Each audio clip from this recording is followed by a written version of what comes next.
কপালপুরা মাহফিলে আসতে পয়সাও খরচ হয় না, কষ্টও লাগে না, তা সত্ত্বেও কপালপুরা মাহফিলে আসতে,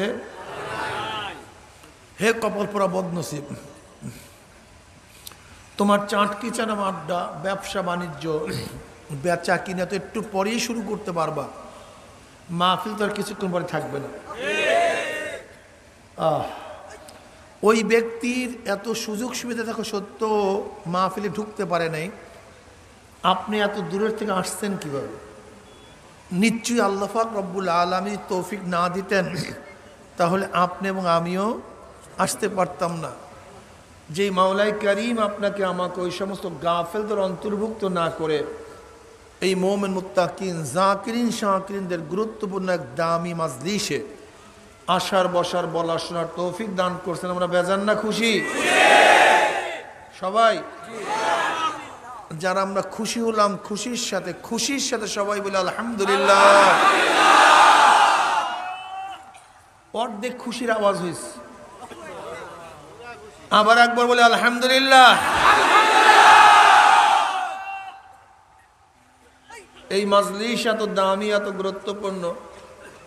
আমাদের শায়খ মুর্শিদ নব্বর আল্লাহু মারকাদামুর বলতেন, বাবা কোনো ব্যক্তি হক্কানে ওলামায়ে কেরামের বয়ান শোনার জন্য যদি বাড়ির থেকে রওনা করে, বয়ান শেষে আখিরি মোনাজাত দিয়ে বাড়িতে চলে যায়, তার আমল নামে 50 লক্ষ নেকি কম লিখাই হতে পারে না। আল্লাহু দাইফু লিমান ইয়াশা, আল্লাহ পাক রব্বুল আলামিন ইচ্ছা করলে 50 লক্ষ কেন 50 কোটি নেক দিয়ে দিতে পারেন। নেক দেওয়ার মালিক কে?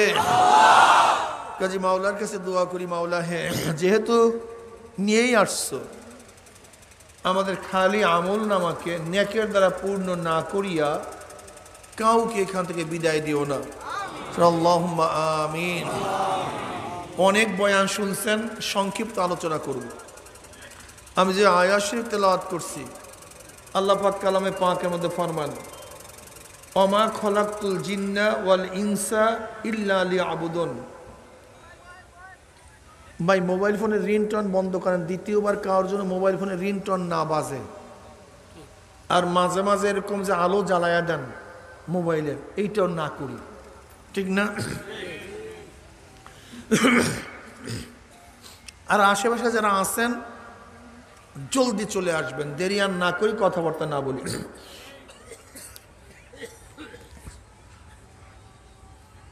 আল্লাহ বলেন, ওয়ামা খলাকতুল জিন্না ওয়াল ইনসা, আমি মানুষ এবং জিনকে সৃষ্টি করি নাই, হ্যাঁ করেছি একমাত্র আমার ইবাদতের জন্য। যদি আল্লাহ পাক বলতেন আমি জিন এবং মানুষকে সৃষ্টি করছি ইবাদতের জন্য, তাহলেও কথা ঠিকই ছিল, খলাকতুল জিন্না ওয়াল ইনসা লিয়াবুদুন। লেকিন আল্লাহ পাক নফি করছেন, আমি মানুষ এবং জিনকে সৃষ্টি করি নাই, হ্যাঁ করছি একমাত্র আমার ইবাদতের জন্য। এর মধ্যে পার্থক্যটা কি? যদি বলতেন মানুষ এবং জিনকে সৃষ্টি করছে ইবাদতের জন্য, তাহলে ইবাদতের উদ্দেশ্য আছে, আরো কোনো উদ্দেশ্য থাকতে পারত। কিন্তু যখন বলছে সৃষ্টি করি নাই, করছি শুধু ইবাদতের জন্য, তাহলে ইবাদতের বাহিরে আল্লাহ পাকের আমাদের সৃষ্টির আর দ্বিতীয় কোনো উদ্দেশ্য নেই। একমাত্র উদ্দেশ্য কি? ইবাদত। ইবাদত, আবেদ, মাবুদ, সায়েল, সুয়াল, মাসউল। আবেদ যে ইবাদত করে, আবেদ যা করে তাকে বলা হয় ইবাদত, যার জন্য করে তাকে বলা হয় মাবুদ। আমরা আবেদ, বলেন আমরা কি? আমি ইবাদতের অর্থ কি বলছিলাম? আবেদ যাহা কিছু তার নাম। এই কথাটা খুব ভালো মতো মুখস্থ করেন, নাহলে বয়ানের মধ্যে ডিস্টার্ব হয়ে যাবে। এই কথাটা বুঝলে সামনের বয়ান বুঝাতে কি হবে ভাই? একেবারে সহজ হবে। আবেদ যাহা কিছু করে তার নাম কি? তার নাম ইবাদত। যার জন্য করে তার নাম মাবুদ। তা আমরা আবেদ যাহা কিছু করি কার জন্য করি? যার জন্য করি সে কি? মাবুদ। আবেদ আমাদের পরিচয় লাভ করতে কোনো অসুবিধা নাই। যত বান্দা আছে মানুষ বলতে সবই আবেদ। সবই কি? আবেদ। কাজ করি কার জন্য? মাবুদের জন্য, আল্লাহর জন্য। যাহা কিছু করি ইবাদত করি। আচ্ছা বলেন তো, যার জন্য করি কাজটা কি তার অনুযায়ী হওয়া উচিত না তার ব্যতিক্রম হওয়া উচিত? যদি তার অনুযায়ী না হয় তাহলে আনুগত্যতা হয় না। কি হয় না? আনুগত্য ব্যবস্থাটা কাশই হয়, অমান্যতা হয়, ঠিক না? অবাধ্য হয়। বুঝেন না? যেমন ওস্তাদ বলছে এইটা করো, ছাত্র সেইটা যদি করে তা আনুগত্যশীল ছাত্র। যদি ছাত্র না করে অবাধ্য। সে কি ভাই?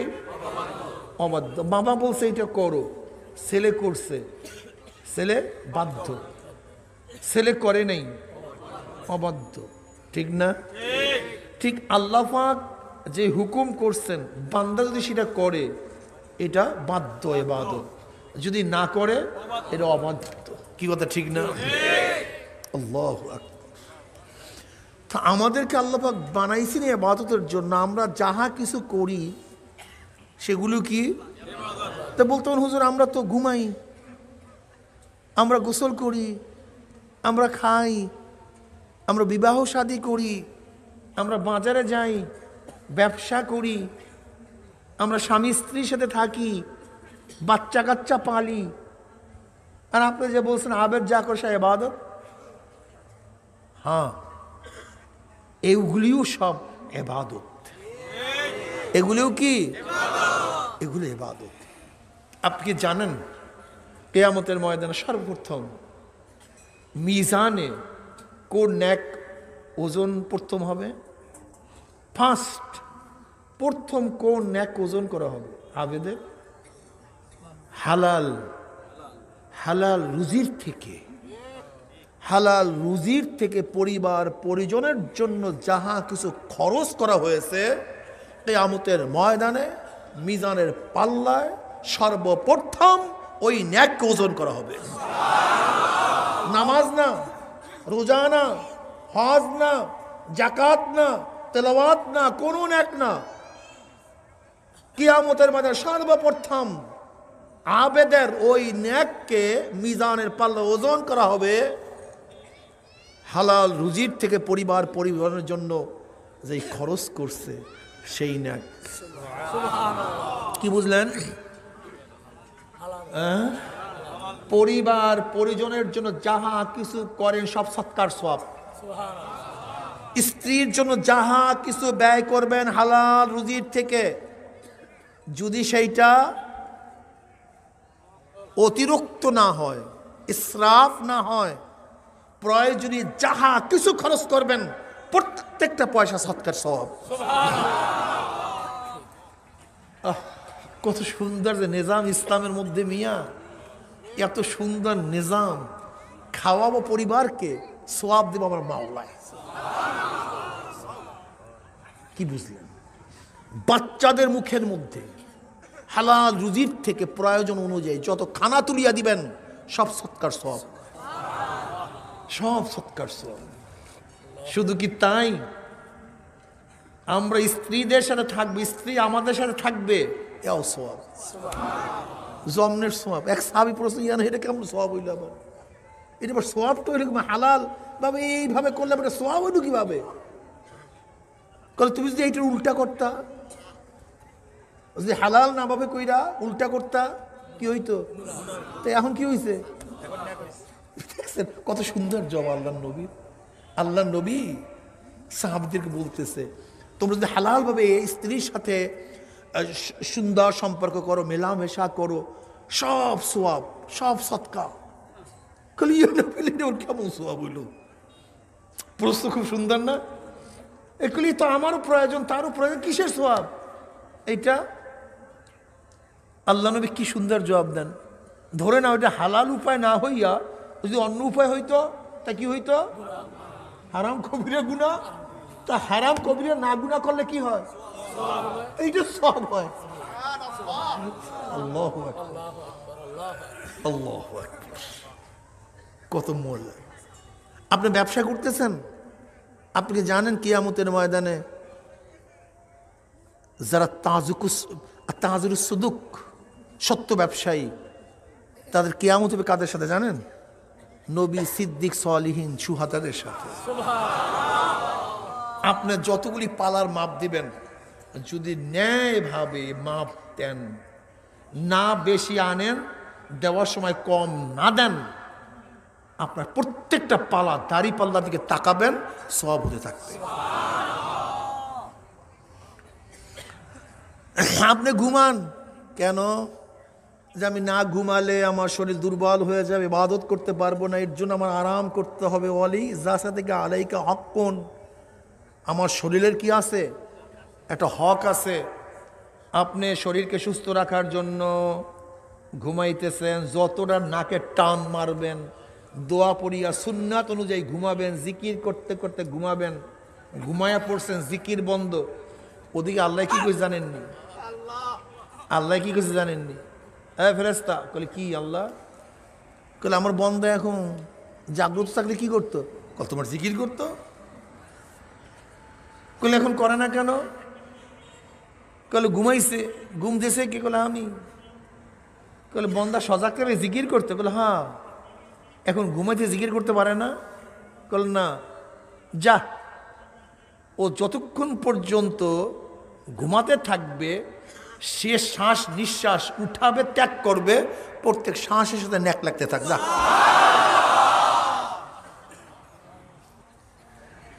আপনি জুয়ানি অবস্থায় ইবাদত করছেন। আরে মজাটা কি মিয়া, বুঝেন আপনি কিছু? জুয়ানি অবস্থায় ইবাদত করছেন, কি অবস্থায়?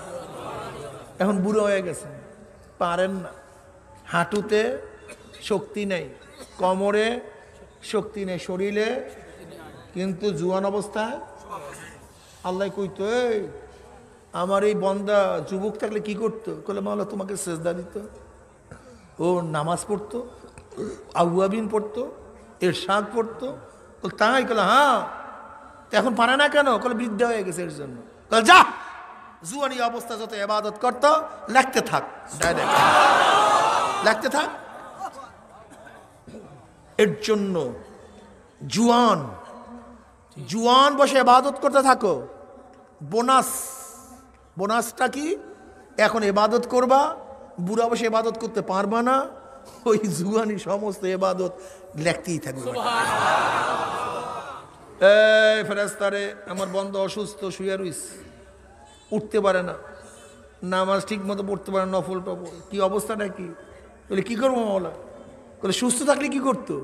ইবাদত করতো। হাদিসের মধ্যে, সহিহ রওয়ায়াতের মধ্যে, অসুস্থ ব্যক্তির জন্য দুই কাঁধে আল্লাহ পাক দুইটা ফেরেশতা নাজিল করে দেয়। স্পেশাল মুআযিম জামাল রাদিয়াল্লাহু তাআলা রওয়ায়াত আছে, স্পেশাল দুইজন ফেরেশতা নাজিল করে, বলে যা, সুস্থ অবস্থা আমার বান্দা যে ইবাদতগুলি করত, এখন অসুস্থতার কারণে ইবাদত করতে পারে না, ওর আমল নামায় সুস্থ অবস্থার নেক লিখতে থাক। আমার মাওলা রহমান, আমার মাওলা রহিম। এই মিয়া, আপনি এখান থেকে মুন্সিগঞ্জ হাঁটিয়া যাবেন, দুইজন ব্যক্তি পাশাপাশি যাইতেছেন, একজনে রাস্তার বাম দিক থেকে যাইতেছে আর একজনে রাস্তার ডাইন দিক থেকে যাইতেছে, দুজনই সামনে অগ্রসর হইতেছেন। একজনে চিন্তা করছে রাস্তার ডাইন দিক থেকে হাঁটা সুন্নাত, কাজে আমি সুন্নাত অনুযায়ী হাঁটবো। আর একজনের কোনো খেয়াল নাই, সে হাঁটতে আছে, দুজনই অগ্রসর হইতেছেন, কিন্তু একজনের আমল নামায় করে নাকি ভাই? বুঝেন? এই আপনারা তো ফতুয়া বুঝেন না মানে? দুইজনে খাইতেছেন, একজন সুন্নাত অনুযায়ী দোয়া পড়িয়া বিসমিল্লাহ পড়িয়া ডাইন দিক থেকে শুরু করছে আলহামদুলিল্লাহ যেইভাবে নিয়ম, আরেকজন গফুর গুফুর মারতে আছে, দুজনই পেট ভরতেছে, কিন্তু একজনে যত লোকমা উঠাবে কি হবে? আর এই ব্যক্তি শুধু পেটই ভরবে, কিন্তু কপাল পড়ার কলব ভরবে না, শুধু পেটটা ভরবে। আর এই ব্যক্তির পেটও ভরবে, কলবও ভরবে। ওই ব্যক্তি শুধু অগ্রসরই হবে, সোয়াব হবে না। আর ডাইন দিক থেকে সুন্নাতের নিয়তে যেই ব্যক্তি হাঁটতে থাকবে ও ব্যক্তি অগ্রসরও হবে, সোয়াবও হবে। নিয়াত জানেন আপনি কত দামি? সুন্নাত কত দামি জিনিস। যা কিছু করবেন, যাহা কিছু করবেন, যদি সুন্নাত অনুযায়ী করতে পারেন, নিয়াতটা খালেস করতে পারেন, সব কিছুর মধ্যে শুধু সোয়াব আর সোয়াব, সোয়াব আর সোয়াব। এর জন্য আমার দাদাজান রহমাতুল্লাহ বলতেন, বাবা ঘরের মধ্যে দরজা রাখবা, জানালা রাখবা, নিয়াত করো আমি জানালা কেন রাখবো? শোবে সাদেক হবে, আমি দেখবো, ফজরের নামাজ পড়বো। কেন জানলা রাখবো? আলো আসবে, কোরআন তেলাওয়াত করবো। আমি কেন জানলা রাখবো? আলেম ওলামা যাবে, তাদের চেহারা দেখবো। আর একজনে শুধু জানলা রাখছে আলোর জন্য, বাতাসের জন্য। এই সমস্ত নিয়াত করে নেই। যে শুধু আলোর জন্য বাতাসের জন্য জানলা রাখছে, তার আলো আর বাতাসই হবে। কিন্তু যেই ব্যক্তি এই নিয়াতে জানলা দরজা রাখবে, তার আলো বাতাস ফিরবে নাকি ফিরে যাবে? কিন্তু সোয়াব। এর জন্য হুশমান হওয়া চাই, মোমেনের হুশমান হওয়া চাই, মোমেন হুশমান হওয়া চাই। দেখবেন দুইজনের দুইটা জানলা, ওই জানলা আছে ঠিকই, কিন্তু একজনের জানলার মধ্যে সোয়াব নাই, আর একজনের জানলা করার থেকে সোয়াব শুরু, ও কিয়ামত পর্যন্ত সোয়াব চলতেই থাকবে। একটু ব্যতিক্রম, বুঝেন না? একজনে চুল কাটছে হলিউডের বড় লুচ্চার নিয়ম অনুযায়ী, হলিউডের অমুক বড় নায়িকা নায়ক এই ডিজাইনের চুল কাটছে, বলিউডের অমুক নায়ক এই ডিজাইনের চুল কাটছে। কথা বলেন না কেন? জার্মানের অমুক খেলোয়াড় এই ডিজাইনের চুল কাটছে, ব্রাজিলের অমুক খেলোয়াড় এই ডিজাইনের চুল কাটছে। কপাল পরার যতক্ষণ চুল থাকবে গুনাহ চলতে থাকবে। আর পাশে আর এক যুবক চুল কাটছে মদিনাওয়ালার নিয়মে চুল কাটছে। কি বুঝেন নাকি? বুঝেন কিছু? মশাটা কি? মদিনাওয়ালার নিয়ম। ইসলাম বুঝো না? মোহাব্বত বুঝো না? মোহাব্বত মুখে বলতে হয় না, মোহাব্বতের পরিচয় তার আচার আচরণে প্রকাশিত হয়। কোন ব্যক্তি ব্রাজিলের সাপোর্টার, মুখে বলার দরকার, ওর বাড়ি প্রমাণ করে ব্রাজিলের সাপোর্টার। আর্জেন্টিনার সাপোর্টার বাড়ি, গেঞ্জি, পোশাক কি প্রমাণ করে? অমুক মেসির ভক্ত। ওরে 10 সাল মেসির ভক্ত হইছ। এই মেসি ফেসির চেয়ে বড় লুচ্চার দুনিয়াতে আছে। এগুলো চরিত্রের যে অবস্থা, আল্লাহ মাফ করিয়া দেও। এই এর ভক্ত হয় কোনো মানুষ? নায়ক নায়িকা খেলোয়াড় এদের ভক্ত হয় কোনো মানুষ যার মধ্যে সাধারণ জ্ঞান আছে? সাধারণ জ্ঞান আছে। এদের চরিত্র যখন প্রকাশিত হয়, এমন কালি বের হয় মনে হয় বঙ্গোপসাগরে পানিও কালিতে সব ভুলে যাবে। এত পচাই নায়ক নায়িকা খেলোয়াড় দেখেন না, মাঝে মাঝে দুই একজনে বের হয়, মনে হয় পেপার পত্রিকা সব গন্ধে দেশ এগুলো ভুলে গেছে গন্ধে। যেরকম ব্রাজিলের ভক্ত মুখে বলার দরকার নাই, তার পোশাক প্রমাণ করে, তার ঘর প্রমাণ করে, তার মাথার চুলের ডিজাইন প্রমাণ করে, তার চেহারা প্রমাণ করে কার ভক্ত। অমুকের ভক্ত, তমুকের ভক্ত। ঠিক মদিনাওয়ালার যে ভক্ত, মুখে বলার দরকার নাই, তার বাড়ি প্রমাণ করে মদিনাওয়ালার ভক্ত। বাড়ি প্রমাণ করে, বাড়িটা সুন্দর পর্দাওয়ালা, বাড়িটা কি এই শয়তানদের বাড়ি না,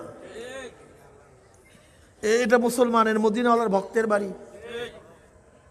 মদিনাওয়ালার ভক্তরা বাড়ি বানাবার সময় হুশ করিয়া বানায়। দরজা রাখি কিভাবে মদিনাওয়ালার বাড়ির যারা ভক্ত? উঠানে দাঁড়াবেন, একটা পিছনে সব দেখাইবে, সোজাসুজি দরজা না। এই বাড়ি মদিনাওয়ালার ভক্তরা বানায় না। মদিনাওয়ালার ভক্তদের বাড়ি থাকবে সামনে বারিন্দা, দরজা থাকবে এক সাইডে, ভিতরের দরজা থাকবে ভিন্ন সাইডে, যেন এই দরজা দিয়া সরাসরি ভিতরে না দেখা যায়। আর তোমরা বাড়ি বানাও দরজা সোজা সুজি, কেউ যদি সামনের দরজায় দাঁড়ায় একেবারে পিছনে সব দেখায়। এর প্রমাণ করে মদিনাওয়ালার ভক্তদের বাড়ির মধ্যে সবাই সচরাচর ঢুকতে পারে না। আগে সালাম দিবে, কাশি দিবে, অনুমতি নিবে, তারপরে ঢুকবে। আর যারা মদিনার ভক্ত না, তাদের ঘরের মধ্যে সবাই সর করে ঢুকে যাবে, বাজারের মতো। বাজারের মতো। এর মদিনাওয়ালার ভক্তদের বাড়ি হতে পারে না। কি আল্লাহ।